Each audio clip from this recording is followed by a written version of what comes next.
SBRForum's Inside the Lines is brought to you by Ladbrokes. We're previewing the College Bowls here at SBR Forum Videos. I'm Peter Loshak, and we're talking right now with Jeff Grant, sports betting writer for the Bleacher Report, regular SBR contributor, and we're going to talk right now about the Outback Bowl, Michigan and South Carolina. Jeff, thanks for being back with us.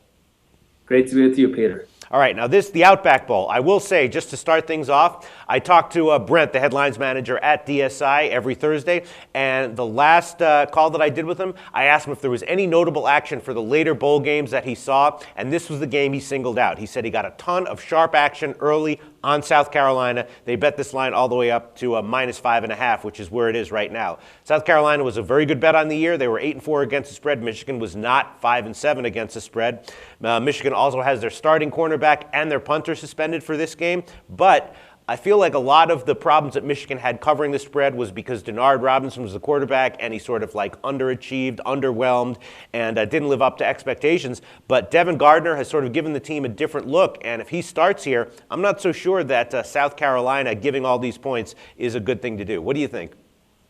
I think you should look at the total, Peter. Mm-hmm. I like your reasoning and how you're breaking down this game, and I find the advantage on the total rather than the side, because I would agree with the sharp action with South Carolina when it was at 3.5 to now 5.5, based on the single premise. I reached out to one of my Michigan contacts, and it came down to Big Ten versus SEC. And when sharps see that type of matchup, they're automatically, without even handicapping the game, without even looking at the X's and O's, they're going to play SEC against the Big Ten every single time, especially in the bowl period, and then see how far it drives up, and then possibly before the public hits Michigan, they are a public team, maybe get it up to 6 and then grab it, have a middle opportunity at 4. That's a nice number, I think, in this game.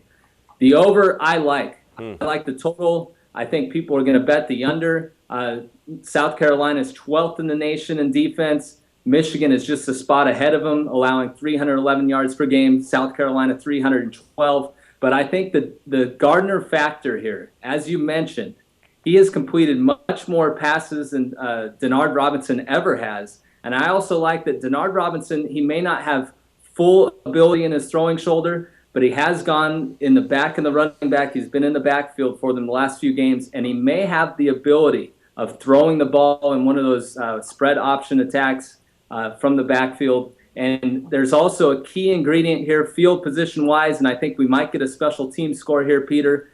Ace Sanders is one of the best return men in all of college football for South Carolina. He averaged over 14.5 yards per return. There was just news a couple days ago that Michigan suspended a few players for this game, and one of those key players, a punter, their first-team punter. So that's another reason why I think this game goes over the total. Yeah, I mean, that can be in a bowl game, having a suspended punter. I don't know. I actually didn't look into who's going to be replacing him, but that can be huge. I mean, if you give a team like South Carolina, short field position, for, 1 or 2 drives, I mean, that really makes a huge difference. So you don't think that this line might be, the fair line might be even South Carolina 7 or 7.5 because of that reasoning? I think that's already been factored in. The key injury that would have moved the line any further, Peter, was one of their starting cornerbacks for Michigan was suspended.